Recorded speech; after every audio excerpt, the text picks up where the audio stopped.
বসন্তের এক শান্ত দুপুর, সবুজ ঘাসে ভরা মাঠে একটি গরু আরাম করে ঘাস খাচ্ছিল। সূর্যের নরম আলো চারদিকে ছড়িয়েছিল। হঠাৎ একটি কাক উড়ে এসে গরুর পিঠে বসল।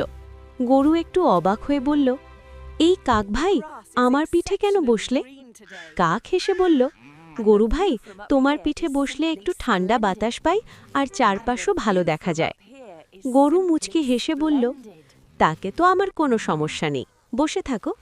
কিছুক্ষণ পর কাক দেখল পাশের ঝোপে একটি ছোট সাপ লুকিয়ে আছে। কাক তাড়াতাড়ি চিৎকার করে বলল, গরু ভাই সাবধান, সামনে সাপ। গরু সঙ্গে সঙ্গে সরে গেল। সাপটি চলে গেল অন্যদিকে। গরু কৃতজ্ঞ হয়ে বলল, ধন্যবাদ কাক ভাই, তুমি না বললে আমি বিপদে পড়তাম। কাক বলল, বন্ধু হলে একে অন্যকে সাহায্য করতেই হয়। শিক্ষা: সত্যিকারের বন্ধু বিপদের সময় পাশে থাকে।